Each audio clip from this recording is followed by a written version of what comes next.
Hello, everybody, and welcome back to the Sedona Psychics podcast. I am Emma, I'm Jeffrey. And I'm Relic.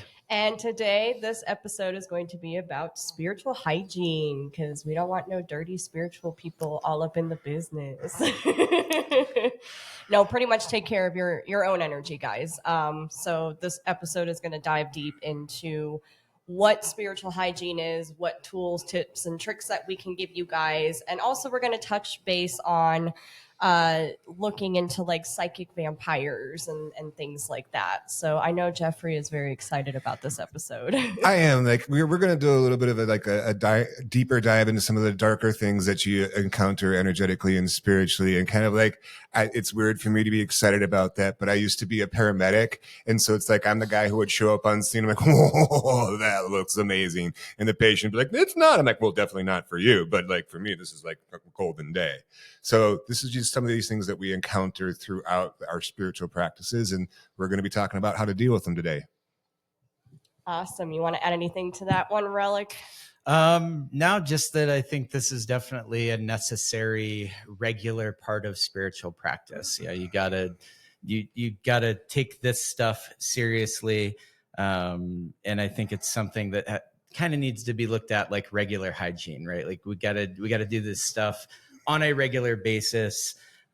Daily, weekly, we'll talk about that, but definitely, yeah, it's got to be done regularly. Oh yeah, for sure. So this is going to be more of like, typical stuff you do, like brushing your teeth, taking a shower, things like that. So starting off again, spiritual hygiene is, keeping your energetic field clear throughout the day, being able to recognize the lower vibrational energies that are around you as well. And being able to keep those out of your field throughout the day, because let's face it, guys, like this is an everyday thing every day. Definitely everyday thing. And like, so when we're talking about spiritual hygiene, like the two main things that spiritual hygiene encompasses is clearing your energy and grounding your energy. So we're going to be talking about different tactics and like how to do that. And one of the ways to think about clearing your energy is think of your aura as a spiritual koi pond. Kind of when the water is crystal clear, that's where you can see all your good fish around you. They're good energies. You can see the new spirit guide fish coming in, swimming into the koi pond, be like, hey, go to Sedona, go to Crystal Magic Psychic Center, get a reading.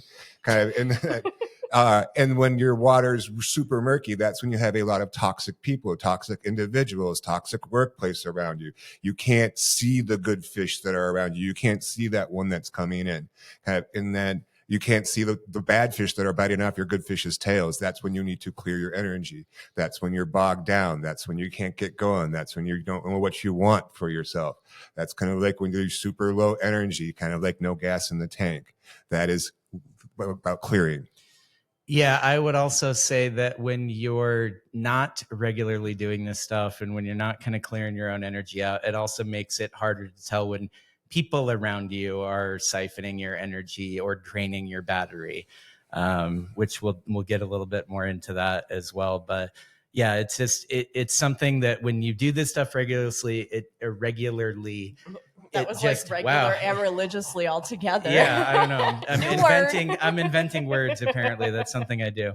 But when you do this regularly, you keep your field clean. You'll see where things are coming from a little more easily. So, yeah, definitely. Whether it's seeing spirit guides in your spiritual koi pond, or whether it's seeing real world people around you and being more aware of what's going on that way, it's helpful either way. So yeah, so I'm gonna kind of go over some of the signs that you kind of need to start focusing on your energy and start clearing it and grounding yourself as well.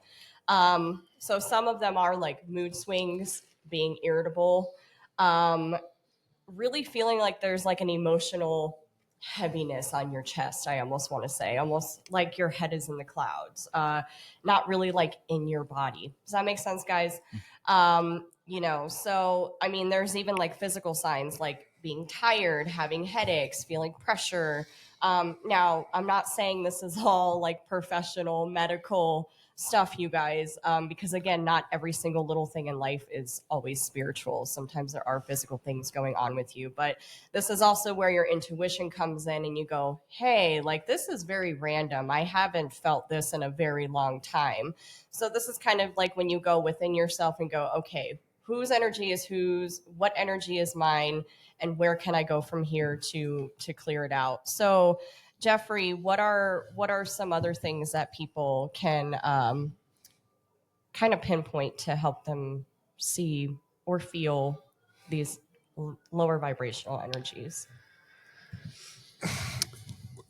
I teach people a lot about clearing your energy and grounding your energy, and there's definitely that combo. So, kind of like clearing your energy, there's the koi pond reference. Grounding your energy is definitely more working with the root chakra, because the root chakra is the lowest of the 7 chakras. That's where the primary needs of safety, security, shelter, and clarity are. So, when you need to ground your energies, when you're nervous, when you're anxious, when you're stressed, like when you have a lot going on and like you can't focus, that is a need to ground your energy. And you can work with any black or red crystal to ground energy. You can do crystal grids to ground your energy. One of the other ways to ground your energy is if you have any house plants or gardening, anytime you take care of your house plants, you set the intention that not only am I watering these plants' roots, I'm watering my spiritual roots as well. But usually things don't feel right. You feel off. You need to do something because it's something we need to do on a regular basis. Like I ground and clear my energy on a daily basis because energy builds up over time. It's like, imagine if you only cleaned your house like once every 6 months, if you took out the trash. Imagine if you only brushed your teeth like once a month. Kind of, it's like it would be getting you really nasty. That's why, especially for empaths and psychics and healers, especially people that are like working on like TikTok or YouTube, like you're absorbing a lot of your followers' energy, kind of in that like you get a buildup of toxicity very, very quickly. Yeah, I would say that even if you are not functioning in a professional capacity as an empath or an intuitive, I think just the more you go deeper into this, the more you try to hear your own guides clearer, the more you try to, sense your own inner feelings more, you're going to feel more from people around you. So as you go deeper into spiritual practices, intuitive work, you're going to just pick up a little bit more from all the people around you, even if it's not something you're doing in a professional capacity. Just going to the grocery store, walking around other people, you're going to pick up some of their vibes, right? Even if you're not intending to. So I think that's where doing this stuff regularly, and it can be linked to things you already do. Like when Jeffrey talked about taking out trash. When I take out the trash and I physically throw trash away, whether it's here at the center, whether I'm doing it at home, I am also letting energy go that I don't need in that moment. And I'm really like, it's about intention, right? So I hold the intention that I want to let go what I don't need every time I'm throwing out the trash. And it just kind of helps me make sure I'm not hanging on to things that aren't mine, make sure I'm not hanging on to things that I don't really need. So again, I think even if it's not something you're doing in a professional capacity, you need to kind of start, just getting into this in a more consistent way. And again, it can be linked to things you're already doing. You take a shower, hold that intention that you're going to, while you're physically washing your body and doing your physical hygiene stuff, hold that intention that you're also going to energetically cleanse, let the water wash away what you don't need. So you can kind of work it into, your routine that you already have. But I think it's important whether you're a professional psychic or it's just something you do for your own personal development. So. Right. And then also like there's not all the time, it's not like it's going to hit you right away. That like energy does build up over time as well. So this is just where you have to be more mindful and more in tune with yourself to be able to start recognizing these patterns or things like that, because it's going to happen. You can't have the light without the dark, can't have the dark without the light. So there's always going to be that some type of like spiritual warfare, if you want to say. So the more that you are aware that you are protecting your energy, grounding into your own energy, and being more aware just makes your life a lot more easier on a daily basis as far as energy. And a lot of people are empaths, so we all are picking up on energy on other people, and sometimes it sticks with us, sometimes it doesn't. So just this is just to help you guys just be a little bit more mindful for everything. And here's the thing, do not overthink this. Spirituality isn't actually that complicated. If something feels off in your gut, in your solar plexus chakra, something usually is off. We live in a society where we're taught to like not feed into that and be oversensitive. But it's like, if you're feeling like something's off, like smudge yourself with sage or Palo Santo, take an Epsom salt bath, like get a salt lamp. Those are great spiritual detoxifiers that can work really well. There's other things you can do like hape, which is an Amazonian snuff which can ground your energy very, very quickly, which we could actually even do a little episode on that. But here's the thing.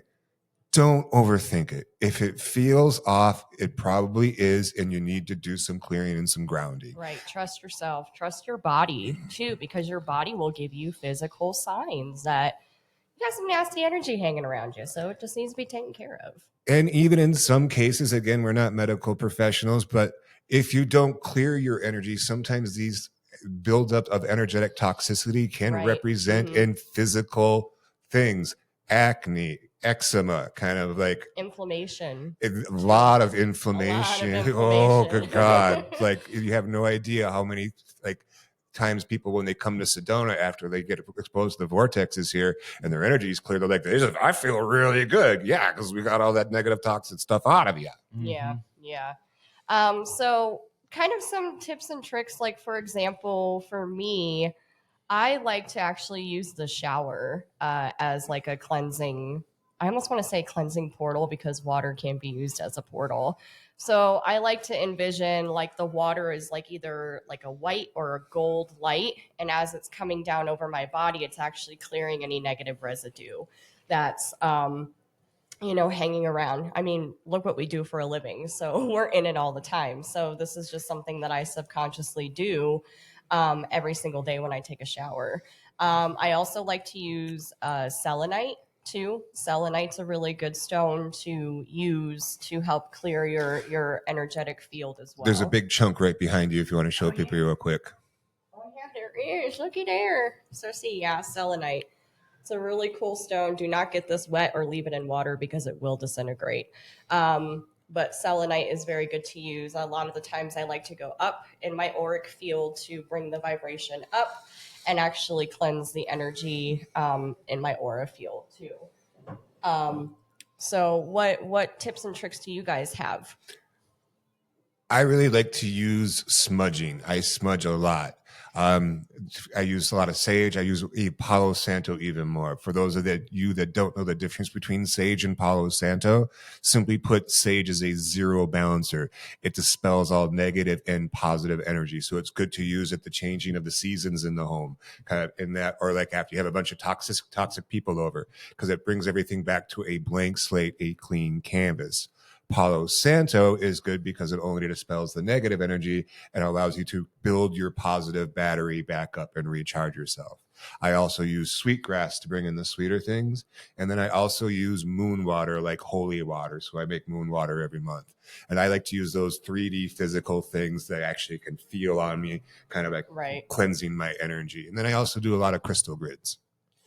So definitely a big fan of selenite. I have a big selenite wand that I use a lot for myself and for clients. And then stuff we haven't talked about yet, I would say sound is probably one of the tools that I use on a regular basis. So sound tools like singing bowls, bells. I have some little tinctures, which are like little UFO flying saucer looking things. Those I take almost everywhere, and those are good. I think sounds are great, like just kind of quick clearer of the space. It clears your own energy field. It clears kind of the energy field of the room you're in. You can get more elaborate tools. Like, I don't know if you guys can see behind me, we have like a big gong at the center. We can see it. That's probably like, I would say gongs. That's like the pinnacle of the like sound clearing tools. That like right? hits you deep. Yeah, that is definitely one of my favorites. And like I have my singing bowls, Charlie and Maurice, that can really just clean crystals, clean my own energy, like used for a lot of different purposes in a lot of different ways. Yeah. And if you don't have a collection of fancy singing bowls at home, you can look up recordings of that stuff. And I think that it's not quite as impactful. It is better than nothing. Also, don't underestimate the power of your own sound, the power of your own voice. So I'm a big fan of like doing chanting. I do a lot of work with runes. So I use the runes as a tool, kind of using the sound of them to clear a space. So lots of different ways that you can work with sound, but I would say that's probably one of my regular tools that I Another cool thing I kind of want to piggyback off of like the ruins. So you can actually envision like the ruins or like a personal symbol of yours like superimposed in front of you. And that can be your protection as well. I also like superimpose other like sacred geometry symbols and things like that actually around my house too. So not only is my energy protected, but the energy of my home is protected with all of this as well. So superimposing symbols and things that mean something to you is also a very, very good way to kind of keep up like protection on a daily basis for yourself as well. And like lastly, one of the things I like to bring up is like if you don't have anything, you can always call in your guardian angels to clear the heaviness, to take that away. You can always call in your spirit guides, and you're like, I don't know who my spirit guides are. They know who you are, okay? So kind of in that, like that's how you start building that relationship. You can have angels put their wings around you as a shield to protect you when you're going into certain environments. You can work with mythical creatures. I work with a dragon whose name is Lenny, and he pets the people that are mean to me. Like good little human. It's a very like blocking, oppressive, like you can't cast spells on him right now. I gotta pet you. So like feel free to get creative with this too. Like I also work with a great white shark whose name is Colgate after the toothpaste. Like have fun with stuff is what I'm saying. I set him over like that, like Chompy the energetic line. I don't have to worry about stuff anymore. We're getting more into like spiritual self-defense on that, but we're I mean, as you can see, I'm excited to talk about it. It's part of the process though, because also again too, like if you don't ask your guides, they won't help. You know, free will. Yeah. And same thing with angels and anything else that you want to work with. You got to ask and they'll help. So I mean, I feel like there's so many and really do what feels right for yourself. Do what feels good for your soul, your heart, your body, your mind. Just because somebody's working with Colgate the shark over here doesn't mean that you have to work with Colgate the shark. He is available. I'm sorry, sometimes. That's just hilarious. But hey, it's how my energy works. And it's also like me being like not feeding into like a darkness. It's being playful. It's just like they're not expecting Colgate to show up. Yeah. They're not expecting a big, huge. I never really expected a shark to be called Colgate. Now every time I brush my teeth, I'm going to be thinking about your shark. He's very friendly, unless you're mean to me, and then he's not so much. Goodness. That's hilarious. Well, on another note, you guys, we're going to kind of jump into like defining and kind of becoming aware of like psychic vampires, psychic attacks, and things like that. So for instance, for me, I've had quite a few instances where I was around psychic vampires. Some of them don't even realize they do it. I will tell you this as well. Some of them are not consciously aware that they are doing it. Most of them are. Most of them are. So normally when I'm around somebody who is kind of siphoning my energy, I feel, one, I yawn a lot. I notice I'll start yawning all the time and I go, okay, I'm not tired. I wasn't tired when you walked in the room. Also at the same time, it really makes my solar plexus rev. Like I've been around people and as soon as I walk into that room, I'm like, oh, almost kind of like a like a burning feeling in your solar plexus, I want to say. So that's kind of how I've been able to identify psychic vampires around myself. Anyways, Jeffrey, what about you? It's usually pretty obvious, especially if you're cleared and grounded in your energy. Like just being in that person's presence feels off. And there's lots of different levels to psychic and spiritual attack, and kind of in that, like, but it's like if you're that person who goes from super high energy to super low energy without a lot in between, and when you're in that dead zone, nobody calls on you, nobody checks on you, kind of like it's up to you to like recharge your battery, pull yourself up by your own bootstraps, and as soon as you get your battery fully recharged, that's when all the worms start crawling out of the woodwork.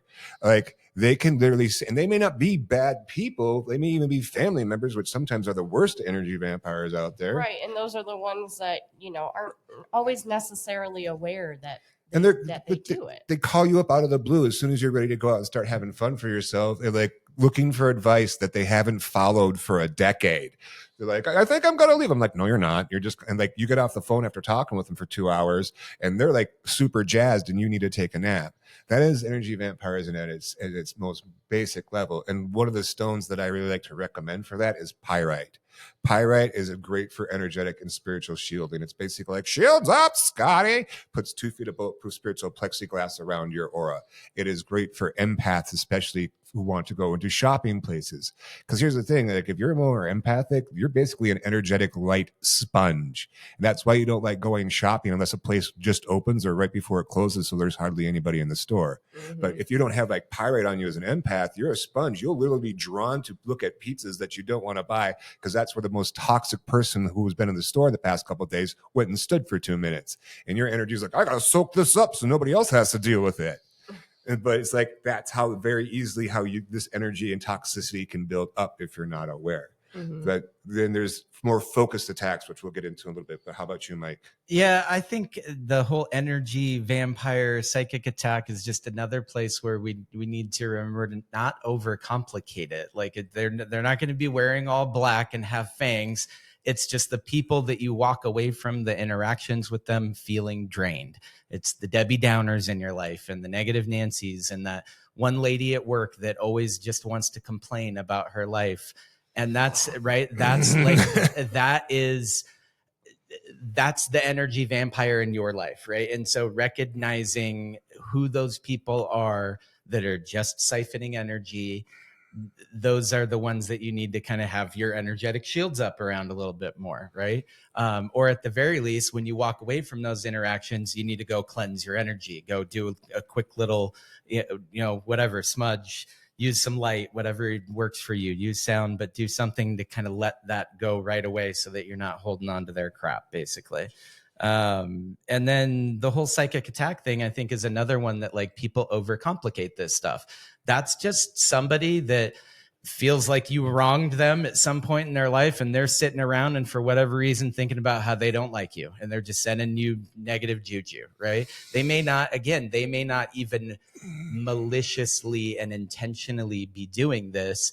They could totally just be kind of subconscious about it. They're not in some room lighting candles, drawing symbols and chanting and intentionally sending negative energy, although that does happen too. Yes, it does. But I think more often than not, it's just somebody that you maybe haven't even seen in years, and they're just thinking bad about you. That's that negative energy that they're sending your way. And then all of a sudden you were feeling great, you were having a great day, all of a sudden you just start feeling like shit, or you start thinking about some negative stuff from years ago. That's when you need, again, clear your energy, let that stuff go the second you notice it coming in, because it's not yours to deal with. And I think that's kind of where the rubber meets the road of like this, it's everyday stuff. Everybody deals with this at some point. And so I think just learning to kind of recognize it, and take some sort of action more quickly, will help to kind of alleviate falling into that negative space. So, but it's definitely something that happens quite often. And also be aware of the psychic attacks of when you are in meditation or in the dream realm or astral traveling and things like that.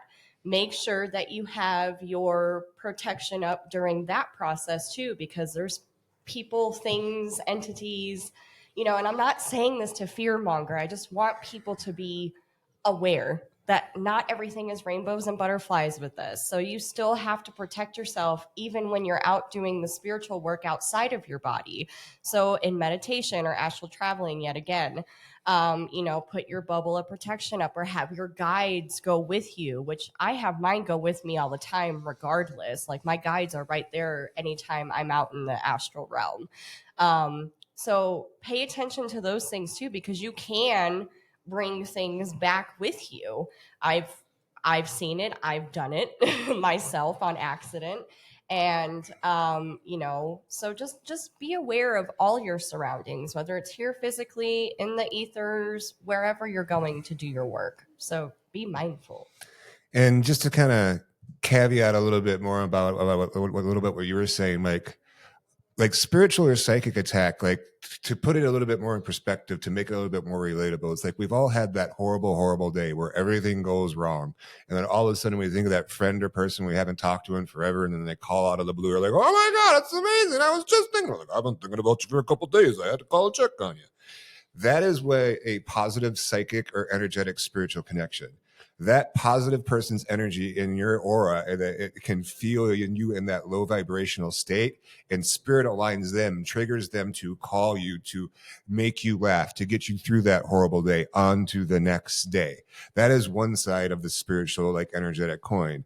The other side is usually on the exact opposite kind of day when we're having a great time. We're at a wedding, family reunion, like vacation. And then like all of a sudden, like, why am I thinking about this horrible freaking human being? Like, why am I remembering this horrible time right now? Like, am I trying to ruin this for myself? And kind of in that's if you have a negative or narcissistic person's energy from your past still in your aura that you haven't cleared. They can feel you high vibing, and it literally triggers that person to start talking shit about you or thinking shit about you wherever they're at. That is that negative spiritual attack. So in those situations, that's where psychic shielding can come in. That is also return to sender comes in, or return to source, to kind of protect yourself. And there's a lot of different ways to do that. Like, I was working with one woman, and she's like, I was like, you can use your creativity for your psychic shielding. She's like, I don't know if I can do that. She was like 90 pounds soaking wet, a little like dressed in white and pink. She looked like a little Hello Kitty kind of in that. Like, I'm like, okay, why can't you use creativity? Now I'm curious. She's like, I love horror movies. I'm like, oh. I'm like, what's your favorite horror movie? She's like, Anaconda. I'm like, all right. Meditate on the movie Anaconda, the big snake from it, but turn its scales into pyrite. And anytime you feel like you're under psychic attack, have that wrap you up and protect you. She's like, oh, I'm going to come up with so much cool psychic shielding. Like, I have one where I know I was a Roman legionnaire in a previous life, so I actually learned Roman battle. Like in Latin, I say "coque scuta," which sounds super badass, but it actually just means shields up in Latin. And then I see the formation coming around me, dunk, dunk, dunk, dunk, dunk. That protects me. That allows my energy to like be locked up. And kind of in that, like, return to sender. I have one where like I return to sender with my mirrors so they can only see themselves. My mirror has weird like balance on it. The legs on it dance to swing music so they can't see around and see what's on the other side. It's to block that energy. Like, and then sometimes you get the people that are really hating on you, like, nobody's ever going to love you. You're like, you're never going to go anywhere. You're never going to do anything. That's that super dark, toxic energy. That is a return to sender to Jeffrey's Carnival Fun House with slappy traps and sticky doors, kind of levels 3 and 7. So these are things that I've meditated on and created to help defend my energy for the level of work that I do here. Now, also, though, with the return to sender, make sure you're returning it to them on all levels. Mentally, physically, subconsciously, all of that, because if you just return to sender, it's just gonna go, but not go, like, how do I explain this? Like, not really go with like intention and penetration. Does that make sense? Like an arrow that's not going to hit its mark. Yeah, pretty much. So you want to make sure that when you are returning to sender, make sure you're returning it to them on all levels, so that it really does go back to them. Me personally, I used to do that. I used to return to sender, but also at the same time, it just got to a point I was like, why am I even wasting my time returning it back to them when I can just literally dissolve it right here or transmute it into something else? So even putting like a spell on your name. So anytime somebody speaks positively, negatively on my name or says my name out of their mouth, I get abundance. I get love. I get money. I get all the new clients. I get the things that I deserve. So that's also a simple way of, you know, protecting your energy on a daily basis too. So I totally recommend like creating like your own sigil or putting something, you know, a spell or something on your name, because people are gonna say it. They're just gonna say it. And have more than one. It- Right. Yeah. Mhm. Yeah, I think it's the kind of thing that, you know, don't always do the same dance every day, right? Right. So Change you it want to up. switch it up, you want to do different things. Return to sender, I think one of the funniest things to think about with return to sender is we all learned this as kids. It's the whole you know, I'm rubber, you're glue, right? So that's the Yeah. OG return to sender, guys. So I do also think I totally think there's validity to what Emma was saying about like sometimes you don't want to play table tennis with them, right? So Right. like just send it back to source. Um, I tend to lean more that way if I think that the person's intentionally sending me negative energy. If I think it's from a subconscious place, then they may almost need that energy to come back to them to reflect on that in some way. Right. And if that is in their benefit, and then I'm okay with that, even if they're talking shit on me, right? Love and light for everybody. But because that's actually the way that you kill them with kindness, that pisses Yes. them off more than anything. Right. I love doing that. I love But return it to source, right? So don't be afraid to, like, if you really got heavy shit, you think somebody's actually like casting intentionally, this is the person that is lighting candles and drawing sigils against you and shit like that. That's when I'm not interested in going back and forth. And I'm just Right, going to ask right. that to go back to source. I'm going to deny that person the right to reclaim that energy. That's, you know, do not pass go, do not collect $200. It's going right back to source. You're going to jail. Right. And by source, you mean like you could have bring it to your spirit guides. You could bring it up to Athena, Right. be like, you decide what to do with it. Yeah, That's what you're saying. that's also, I think, when I tend to lean on help. I tend to ask Thor, I ask Archangel Michael, I ask somebody to help shepherd that energy back to source so that it really gets transmuted back to something positive. So. And one thing you brought up that a lot of people that I have talked to that have been casted on, like spells, hexes, curses, jinx, which we're going to do a whole episode on that at some point in time. Yes. But a lot of times people actually like will get visions of somebody lighting candles, of like burning incense, or of someone chanting, like, Or even dreaming about that that. person too. Yes. Yeah. And Yeah. like, and see who maybe have paid that practitioner to do that for them. So when that happens, pay attention. Yeah. And also remember too, like, karma. I know a lot of people believe in karma. And then there's also the energetic ties that go into all of this too, which is also going to kind of get us into like the next part of this is like taking accountability for your energy. It's the same thing for the Definitely. other people. They need to take accountability for the nasty, negative stuff that they're doing too. They're not better than anybody else because they're doing dark things. Like, come on, be accountable for your stuff. So, like, be mindful of your thoughts and your energy. Like, for instance, this morning, I was a little flustered. I was aggravated this morning. I was vacuuming like very abruptly and everything. And I was like, bro, what's wrong with you? So I became accountable and I realized that my energy I was not grounded. I was not in my power. I was letting other outside things affect me.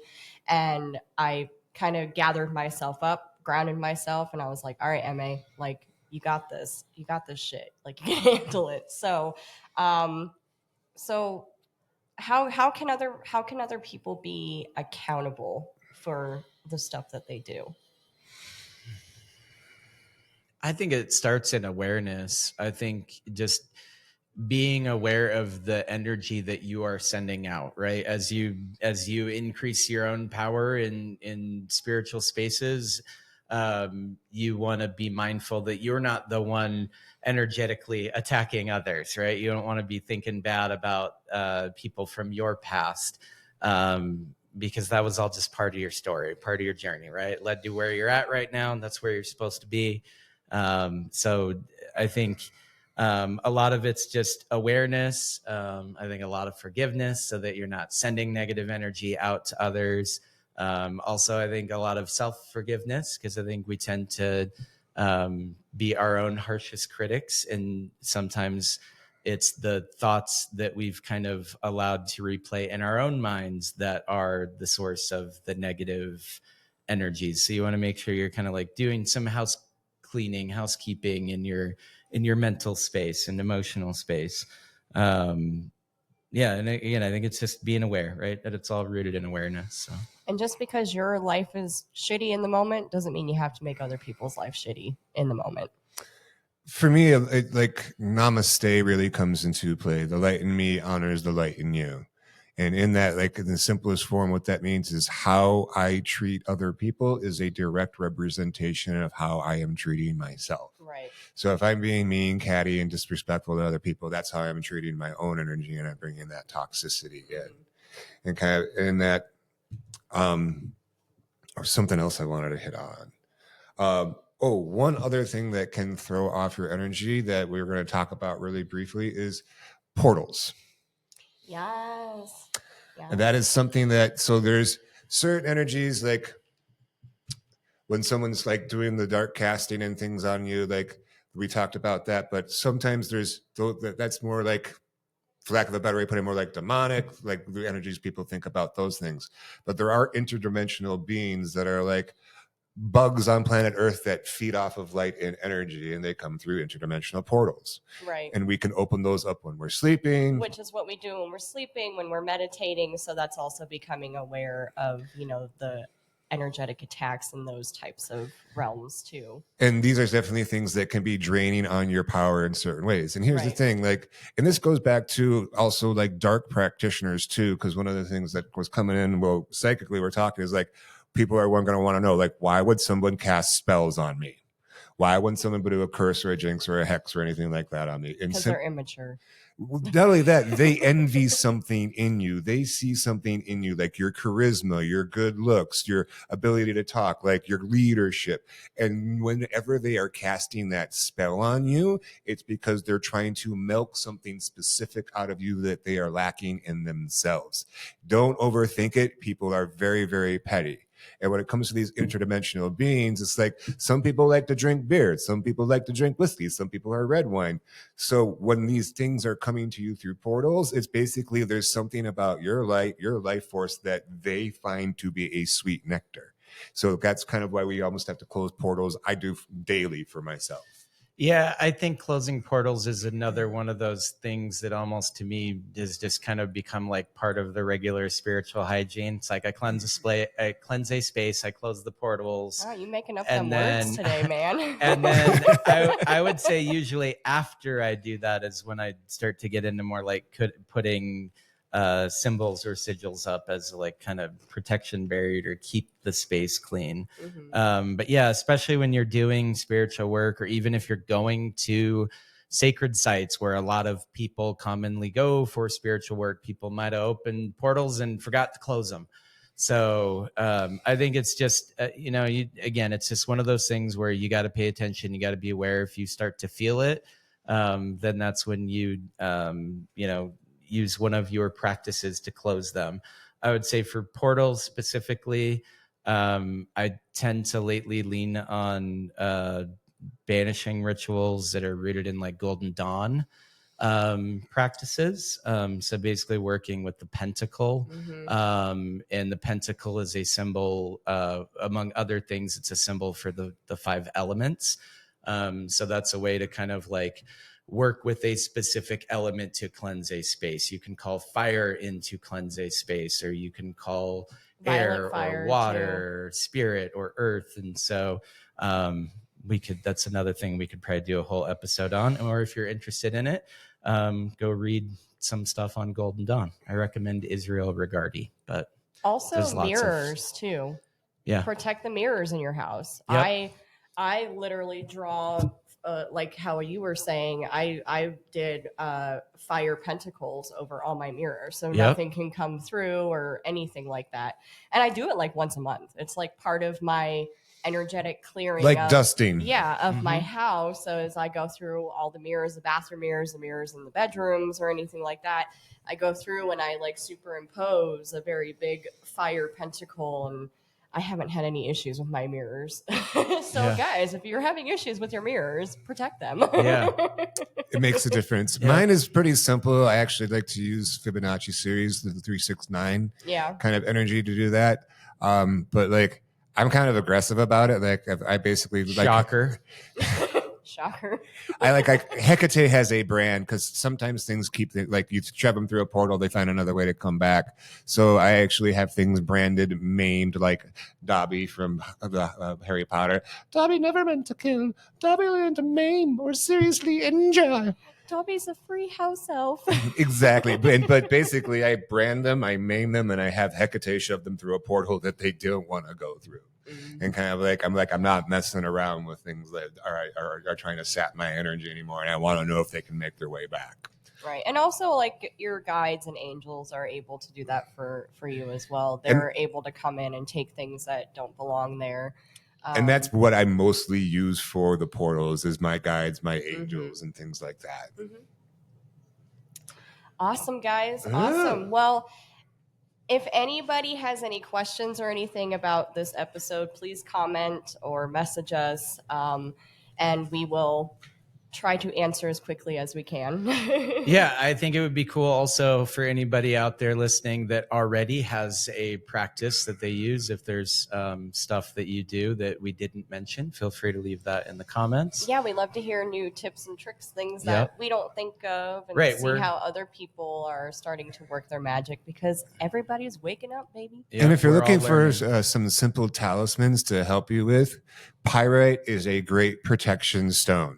Hematite, like is another great protection stone, but that works like if you know somebody's like actively casting on you or trying to throw you on the bus, hematite's the one that throws that energy back at them. And then amethyst, it balances that physical, emotional, and spiritual body. So it's really good against psychic or spiritual attack, because when you're balanced in those three things, it's kind of hard for the negative Nellies or the Debbie Downers to get at you. So kind of in that, like, and try different stuff. Not one shoe fits all, but there's also like have more than one technique. Keep shifting your frequency and vibration and understanding that owning it in that way like is almost important. have one for like emergencies. Have one set up for emergencies of like when you need to cleanse yourself right there in the moment. Have one that you do in the morning when you get up. Have one that you do at night before you go to bed. And that way you're kind of doing something a little different throughout the day to keep the energies like kind of shaken, so that things don't want to maybe attach themselves as much, I almost want to say. So, you know, just try different techniques throughout the day to kind of switch up the energy of how you're going to protect yourself. And if it feels off, it usually probably is off. Mm-hmm. Do something about it. Don't let that toxicity build up. The next thing you know, you got a muddy koi pond. Yeah, it starts with awareness, and then it's trust. Then trust what you're aware of. Right. There we go. I like that. I like that a lot. But also easier said than done. Yeah. Easier said than done. But don't worry, guys. The trust will come with yourself eventually. It happens. It's crazy. The more you trust, the more you're going to trust. The easier it actually gets. Like you stop arguing with it so much. Right. Yeah. Well, y'all take care. Namaste. Love and light. Please like and subscribe and all that other cool jazz. Yeah, and remember, if you are here in Sedona, you can stop by the center. We are here 10 to 6 every day. So feel free to pop in. You can get a reading, get an aura photo. Just check out all the cool crystals in the lobby. Or just come hang out with us, because we're pretty cool to hang out with, I think, you know. Right? Just come say hi. Why not? Well, thanks for stopping by, guys. We'll see you next time. Thanks, guys. Stay magical. Bye now.